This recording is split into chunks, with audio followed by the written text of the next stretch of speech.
Hello everyone, this is Sidekick Jason. I know, it's been a while since I uploaded a video here, so I wanted to keep you all updated with what I've been doing. Life has been very busy. I'm sure many of you saw on Twitter and Instagram my announcement that I'm going to be a dad. My wife is currently pregnant with twins, and we couldn't be more excited. Now, the burning question I'm sure everyone has is, where on earth is Season 3? It's been like 8 years now. I totally understand, which is why I wanted to upload this video. I was recently a guest on TrainWorld's Thomas Tuesday livestream, along with Enterprising Engine 93 and Doug from Bachmann Trains. In that stream, I gave an update on Season 3, which I wanted to share here with all of you so you can see what I've been doing all this time. Keep watching this video to see my segments from that livestream. Down the road, I plan to upload a full Season 3 update video that will be more formal than that livestream. It will discuss project status, voice acting auditions, and a few giveaways. I'll also address why so many of the remakes and comparison videos have disappeared from my channel and get your feedback on how I should proceed without distracting from the main work on Season 3. I still plan to keep my promise that the next major video I upload to YouTube will be the Season 3 trailer. I try to work a little on Season 3 every single day, so for those who are interested in seeing what I'm doing behind the scenes, I thought it'd be kind of fun to create a little Patreon with membership at just $1, nothing more. You'll see me talk about this in the TrainWorld livestream shortly, but those early supporters on Patreon will get to see exclusive, Patreon-only updates, and they'll be able to access the original 2017 Season 3 scripts. They'll also be able to receive invitations to surveys to provide feedback on my content, and those who support will be included in the credits for the Season 3 announcement trailer as an early supporter. Don't worry, I won't spoil every surprise I have there, but for those who want to join me on this journey and get the inside scoop, this is the place to do it. I've been thrilled so far with the response I've received on Patreon, and I can't wait to keep showing you all what I've been working on. Eventually, when Season 3 has started to release, I'll update this Patreon with additional tiers that will provide perks like early access, name and episode credits, physical media releases, and more. Now, let's transition over to my segments from the TrainWorld livestream where I talk about Season 3. Enjoy! So my beginning with Thomas, I was about, I think, 2 years old or so, and my mom was watching our cousins and had brought me over to their house, and there was a VHS tape of Thomas that they put on, and it was the sing-along songs and stories. And I saw that for the first time, and from what my parents told me, like, I just fell in love with that thing. Like, I was like, again, we got to keep watching this. And the little cloud that would go over the words as the songs played, I literally would sit there in front of the TV and would just do my little hand across with the cloud, and I was just in love with the world. Like Matt said, like you know, it was just this place of excitement and fun, but also comfort and kind of a, you know, it's a place you wanted to go and be a part of. And I think that's kind of what drew me in. What kept me kind of involved in Thomas and why it got so near and dear to me as time went on. So about, I think, less than a year later, my mother actually passed away. And I think Thomas, in a way, was kind of a coping mechanism for me to deal with that loss, because it was kind of a world I could escape to where, you know, things were there. There was safety there was peace, but also it was fun and exciting, and there were adventures going on. And so Thomas has always kind of been close to me because of that. And as I got older, like I think I kind of got in and out of Thomas throughout the years, but what eventually I got drawn back into it with the creative side of things, like Matt was kind of talking about. I saw some people on YouTube, and this is back probably in kind of the earlier days of YouTube where there wasn't a lot online, but I saw some people, you know, taking the toys and making stories. And I always loved to create things and do stuff, but it was, you know, as a kid in like middle school, it's really hard to create other than just, you know, writing things out. And so for me, it was an awesome opportunity where I could actually make videos, make a whole production, and I didn't need to have a lot of resources. I didn't need to have money, and I didn't need to have a team of people helping it. And it allowed me to create something on my own that I could share with others and while tying this brand and this series that was near and dear to me. And that's kind of just what got the ball rolling for me to start creating content on YouTube, and I've loved it ever since. And Jason, would you like to start showcasing some of your models? Yeah, I don't have very many like engines or things, but I can kind of, well, should I give an update first on what's going on with season 3, and then kind of show what I have been working on for season 3 and how that's kind of all tying together? Sure. Okay. All right. So history on season 3, because I feel like that is going to be the never-ending joke with me that I never get that done. So I started work on season 3 probably almost 10 years ago. I was just starting college at the time and working for the Thomas Creator Collective with Matt. So we talk about talented people in the fandom. The fact that we got to all come together and actually make content for the official channel was a really neat experience.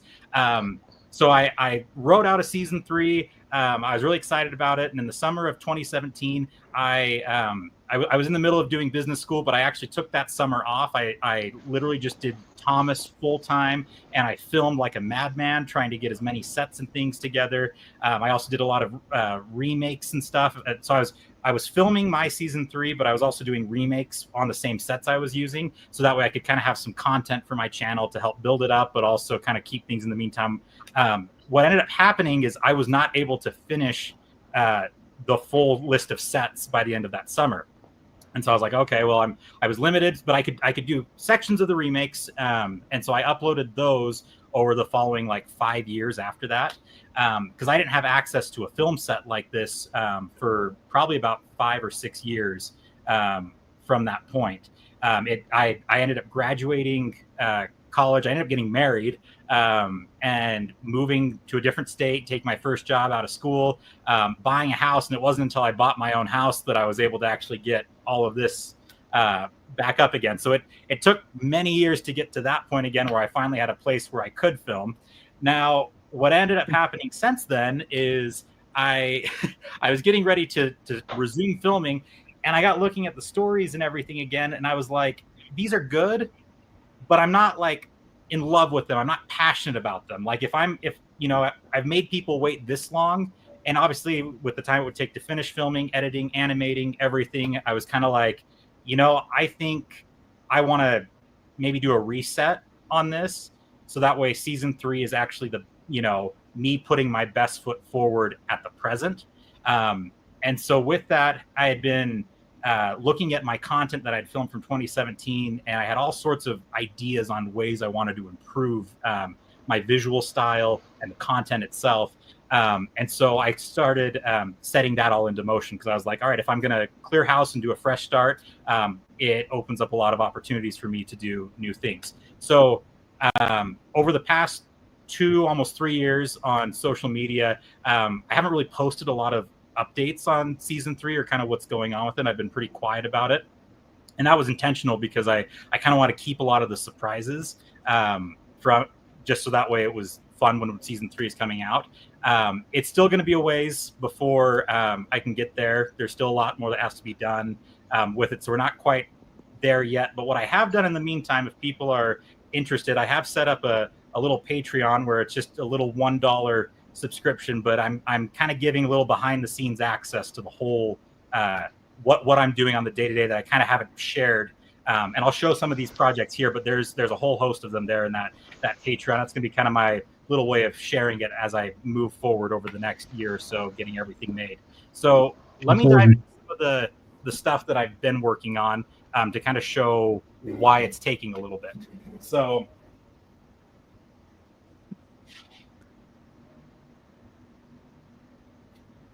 I'll start off with this. Oh my. So this is Lower Tidmouth Station, and people who've watched my content before know that I've made custom buildings and things, for as kind of a central part of my content. But what's different about this, those buildings were made out of styrofoam. They're very basic, they did the job, but I decided a couple years ago, I was like, I want to make this fit the style, almost look like, what toys could have been produced that would have that I would have used in my series. So I went through all of this is 3D designed and 3D printed. So it's the station. It's to scale accurate. It looks absolutely fantastic. This one's not weathered up, but they can easily be weathered and they look amazing. But yeah, so I've been working tirelessly on getting a whole library of assets together to film the new vision of season 3 that I have. So let me show a few of the other buildings as well. It's so amazing because you're going one by one, recreating almost every asset from scratch, using the visuals of the show and what resources we have available to do it. Just hearing your process has been really intriguing. Yeah, and Matt's been kind of my confidant in everything, so he's probably seen more of season 3 than I think anyone else, as I've bounced ideas off of him and been showing him like, hey, this is what I've done so far. What do you think of this new idea or this project? But yeah, so let me show you some of these. So here's the Hackenbeck Tunnel from season 1, the one that Thomas went through before he got stuck in the snow with Terrence. Has really nice brick detail. Even got the archway to match the same style. Really happy with this. Some of these have been easier to make than others, given that there's the reference photos that have been shared around the fandom from the TV series. Some of the assets, though, like this from season 1, they don't exist because they didn't take. Well, I think they did, but those reference photos are probably long lost. So I've had to get very creative and hone my skill on trying to accurately recreate those. Here's the Drya Station building, but it's in the color style for Ellsbridge Station. It's the little one up on the hill back behind the main station, in that paint scheme. So that's one thing that's been really fun is I design it one time and I can print it in all the different color variations to match, when they made multiple versions, but I can have multiple versions as opposed to keep painting the same item. Here's a retaining wall that's at Knapford. You can see the detail on that. I've made it so it stands up on its own and they're kind of modular. It's the same length as one of the track pieces, so that way I can line them up exactly. So yeah, really fun. Here's a coal hopper. I can pour stuff in and get it. I'm really happy with this one. This one turned out really nice. Awesome. But yeah, so there's just a couple of them. I've got more I can show, but we can kind of bounce back and forth on this. I don't want to take up all the time. Awesome. Okay. Time well spent. I don't want to jump in on your presentation here, but I love the retaining wall with the extra foot added for stability and modularity, if you will.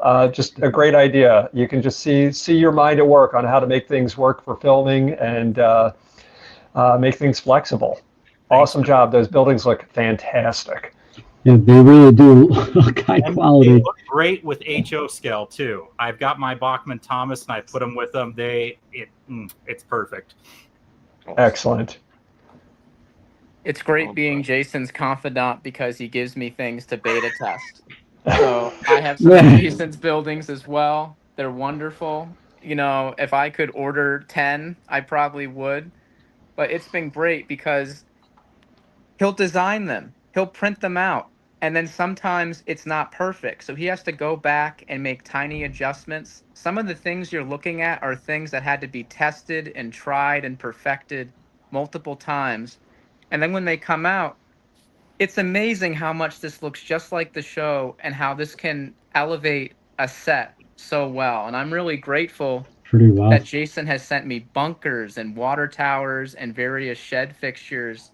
And it's just these little things that fans create that elevate everything that we do. And it all kind of blends and mixes together. Some of the shots in my series have assets and things from like 10 different people in one shot, where a different person made a truck, or someone's doing the music, or someone's helping me pull a string to puppeteer an engine. I love the blend of it and how so many of our creative works are this incredible collage of awesome people. All right, Jason, should we bring the ball back over to you? Yeah. You guys Awesome. want me to do like a whole studio tour really fast, kind of show you guys my setup? Yeah, that'd be awesome. Okay, so for context, it's kind of a bummer. I'm glad we get to do this Thomas Tuesday now because I actually just accepted a job offer over in the other side of the state, and I've got to move. And so I'm not going to have this at least for a little bit with that. So I'm glad I get to be here with you guys and get to share this with everyone while I've still got it, and hopefully get it set up again in the future this way. So let me kind of take you guys around for a bit. So bear with me. I've only got my one camera on my laptop, so it's going to be a little funky in my directing. So over here, this side is the storage area for all the buildings, all the different assets. It is a lot. Wow. Wow is right. That's amazing. It's kind of crazy. So we'll just start over here. We've got all the different spare engines. I have all the different characters. I've actually this last year completed my collection. I now have, I believe, every single character that has been produced in the form of either Tommi, Trackmaster, Playrel, one of the different iterations. So I don't normally do videos that contain the later season characters, but now I'm sure I'm going to get pestered by more comments of people wanting me to now that they know that I have those. But I've got them. I've got all my old, all my Tommi stuff from growing up in these totes down here. Lots of different things. Giant Playrel Thomas. Some new in the box stuff, including some Bachmann stuff there. I believe that Jeremy I actually got from TrainWorld. More just buildings and different things. A couple Bachmann items. Anything that's the resin buildings, I love keeping them in their box because they're so nicely protected in there. But yeah, this is it. Up here, I don't have it out. I wish I did. Maybe I can find a picture of it. This is SS Vienna or Rockstar, and it was made by Thomas Wooden Railway Models, and it is a massive thing. I wish I had it out, but it's like I think 5 feet long, but it's an accurate 2-scale replica of the cruise ship, and it looks absolutely amazing. Over here, I've got I have some Bachmann large scale stuff because I actually film using the Ertl diecast figures of Sir Topham Hatt and some of the different crew members, and I have tons of custom figures made by Steve Garcia from the fandom as well, and they look amazing with the Bachmann large scale things. I can put them in front of the different wagons or the characters and stuff, and they just look great. So yeah, this is all the storage side of things. Over here is the library. I have all of the annual stories, not annuals. These are the Thomas Marvel comics actually printed out so I could have a physical copy. I've got my Bible, my Railway series over here, both the Reverend and Christopher stories, and just a bunch of other stuff. Mike O'Donnell's The Engine theme CDs, which I would highly recommend. If you haven't purchased these before, go online and support the original composer of Thomas. They're absolutely amazing. Trying to see if there's anything else. Oh, this is kind of a fun thing. So down here, this cabinet was actually painted by my mother when I was a kid, and so it's cute. It's got the circus train and all this stuff. So just kind of a neat thing. My parents actually just brought that up to me this last year, so I'm glad I got to kind of have that part of the collection. Jason is actually starting his own branch, Train Universe, as the retail store. That's amazing, and it's a lot of stuff, but you actually have it organized. It's not like thrown all over the place. It's like neatly in bins and everything. So I've tried as much as I can. The thing, I'm a little, now that I'm moving all of this soon, I'm like worried. I'm like, oh my gosh, this is not nearly as organized or protected. So I appreciate you saying that because I feel like there's a lot that still needs to be done. Wait till you see how I store things, and then you'll feel much better. Okay, so going over here, we've got the actual set. I'm going to actually come back to that. We'll finish there. So back behind here is where the latest magic has happened. So I have 7 3D printers. None of them are running right now, but that's what I've been using to make all the different buildings and stuff. You can see all the different colors that are used. It's an awesome setup, and it's been very efficient on doing everything. More storage is back over here. I actually have my old Knapford station that people might remember from all the different remakes and the TCC days. But yeah. I know those bins were translucent, but do you have like a filing system in your head that's amazing that you know where everything is? No, well, the way it's filed currently is whenever I made it, I put it in a bin. So I'm kind of like, I think I made this around this time with these other things. And so then I have to like go searching in it. I need to go through and like actually organize it where like stations are with stations, warehouses with warehouses, like all of that. But that's going to be another project for another day.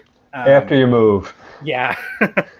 All right. Let's go and look at the setup. Here, actually, I'll start here at the front. Here's just another custom thing that I've done as a crossing that's actually posable. Really happy with how this one turned out. And then over here, here's like another building. Here's the bridge that's behind Wellsworth Station. But yeah, so here's the setup. I'm really happy. The backdrop that you see is very recent. I just got it in the last year. So the one that I had before, that all my videos so far, it's been like an orange one, but I commissioned the same girl who made all my backdrops before, and I said, hey, here's the reference photos from season 3. I want that backdrop like exactly matched. And I think she did like one of the best jobs I've ever seen anyone do in replicating that backdrop and getting the color and the vibrancy and just it feels like season 3 of the classic series. So I'm really happy with it. The way the backdrop flows with the hills, the green color, it just like pops. It's really cool. It really does. It's awesome. Yeah, so I guess I can do the charm of the Play-Rail engines and turn them on so you can see them do their thing.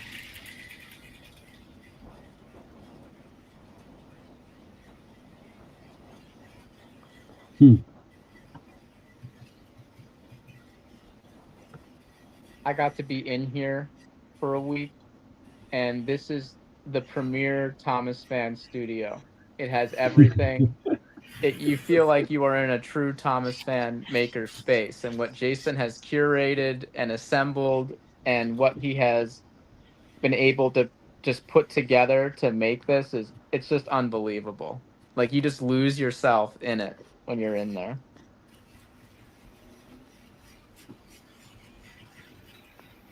It's a lot of fun. It's fun. You need strings to pull them. Jason, how much time do you guesstimate that you spent with that layout? It looks awesome. This layout, well, it's actually funny. I built this layout about a year ago. I had some coworkers coming over for like a movie party, and I was like, oh, they're gonna all ask about, they want to see the YouTube stuff. So I like quickly threw this together, and then I've been so busy in the pre-production and stuff, it's just kind of stayed up, and it's been modified at times, but it's just been there, and I've been able to just display things or test things on it, and it's just kind of been makeshift in the meantime. But yeah, everything. So that's when you just threw together. Yep, I just threw it together. Oh man, I wonder what you can do if you really put your time into it. Yeah, that would be exciting to see. I hope someday we will get there eventually. That's what, with all these assets and buildings, I've got a vision for what I want to do with season 3, and it's going to be exciting. So yeah. Well, you know, I'm kidding. That looks great. Thanks. But no, there's some exciting stuff I've got planned, some sets and things. In fact, actually, let me tease or show a few of the other buildings that I've recently completed, just to kind of show the depth and the a little more on the vision of what I'm hoping to accomplish with season 3. So here's a building that I just created. I just assembled it last night. It's a little more detailed than all the other ones, but I think it turned out absolutely amazing.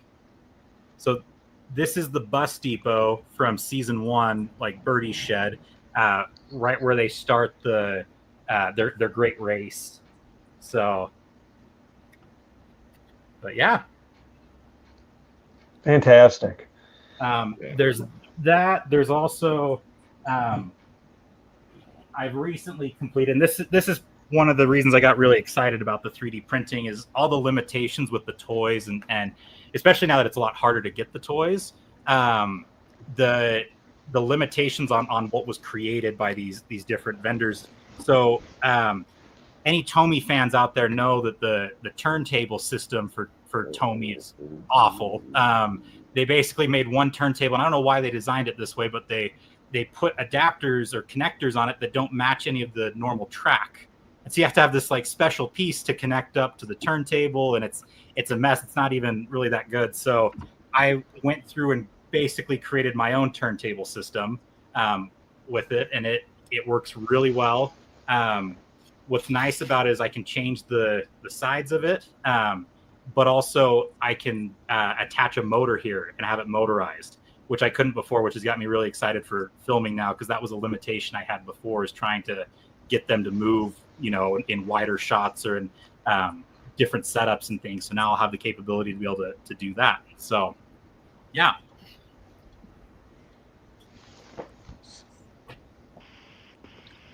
And Jason, I wanted to ask before, if I may just chime in real quick. Yeah. With your green hills, since these are temporary sets, how do you do the elevation? Are those like grass mats, and then you put like boxes underneath? Yeah, or? I can show you that. Okay. So with how much I've been 3D printing, it's kind of come in handy, because all the filament comes in these boxes. And so I just realized, I was like, well, hey, these are a set height, and I can assemble them and utilize them. So I've been saving, more like hoarding, all the 3D print filament boxes, but then they're the perfect thing to put under here to create whatever layout I need. And it's modular because they're all the same height, it works really well. So yeah, these are new grass mats that I didn't have when I filmed before. And they look really great. I like how they're posable. Turned out really nice. The base one's a Woodland Scenics grass mat that I've used before, but these ones work really well on getting some of the contouring and stuff. So really happy with that. But yeah. Yeah, I was just curious, because I mean, even though it's a temporary set, oftentimes I find out with certain grass mats, it's hard for it to look realistic when creating elevation. Sometimes you got corners that are too sharp, especially on the greenery. So I was just really impressed with the curvature and how smooth those slopes were. So Yeah, I've been really happy with these. One of the things I've been thinking about doing is adding like a thin layer of chicken wire on the backside. I think that'll help in the forming of it, because right now it can be a little difficult at times, but I think that would allow me to kind of have it hold its own shape a little better and get some of the slopes and things. So, yeah. Nice. Awesome. Cool. And should we piggyback back to you, Matt? Yeah, I guess a good segue. Had to go grab it, but I have one more of Jason's designs on hand. And the famous 8, Alex, helped me weather it, so it has a little more detail on the top from rain and just various dust that traverses it. But they look so good weathered. And the way it clicks together, I even just have Elmer's glue. You might even see some of the Elmer's on there, but that's how all the pieces come in. It's very intuitive. It's a nice little kit when it gets to you, so I just think they're so cool. I'll try to look at something else over here. You want to show the video? Oh yes, Jason, that's right. Go ahead. I've got one more thing I could show, but show the clip first. Yeah. Show the clip first, or yeah. Okay. All right. Hang tight.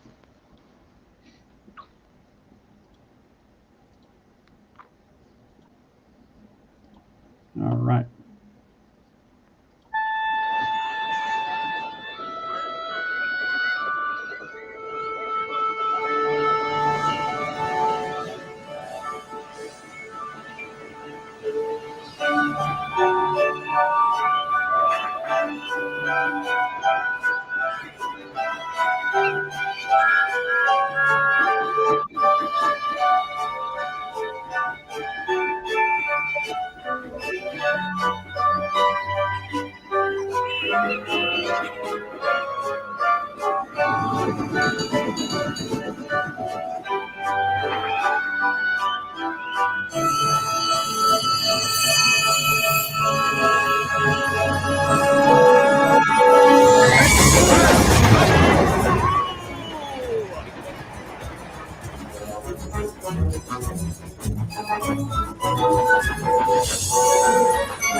Thomas and friends, the adventure begins.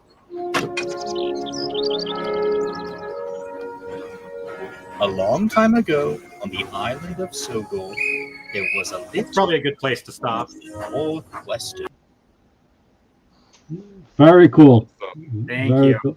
So, Do you have a live orchestra in the back that you hire for your production videos? no, I use various members from the fandom. There's tons of when Matt's talking about the talent that's in the fandom, the music side of things. There are so many creative, talented individuals who have put a lot of this stuff online that people can utilize in their own content and stuff, and it's truly amazing. So I pulled a lot from them, and there's so many different creators I couldn't even name all of them as well. I've also got a very talented wife who she is deep into music as well and has created things for me. And in that same video, there's two songs. There's the Troublesome Truck song and the He's a Really Useful Engine. And my wife and some of her friends actually sing it in the remake. So that's kind of fun. So yeah, I do. Sounded like I was actually there. Yeah. No, it's awesome. Something, because I'm sure someone is going to be asking in the comments somewhere, but that video, that remake of The Adventure Begins, it's not currently on my channel, and I'm sure people are wondering like where the heck it went. And I've been currently in a fight with the Australian broadcasting company because they like to claim things, and so normally I've been able to get it since the audio is, the voices are mine, everything, but so I'm working on getting that re-uploaded, so eventually it will be back at some point, so fans need not worry, it will be there eventually. But let me show one more part of the studio that we didn't go through. Let me show the engine collection and all the rolling stock and everything, and how I store all of it. So this is the cabinet. It's seen better days. It's been used and abused many times. These faces are actually, when I did a collaboration with Diesel D199, where I filmed a short for him with the slate trucks, I had to print out new faces, and for some reason they got stuck on here, and I've just never taken them off. But yeah, so let me go through and kind of show you. This is where all the characters live. So this entire filing cabinet is just filled with all the engines, the rolling stock. A lot of great assets. Here's my narrow gauge collection. Small railway engines, more vehicles.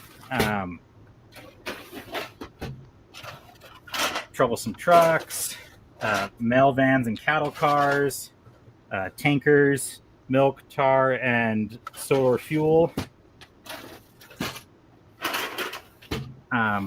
We've got more vans, various flatbeds and well wagons, more box cars.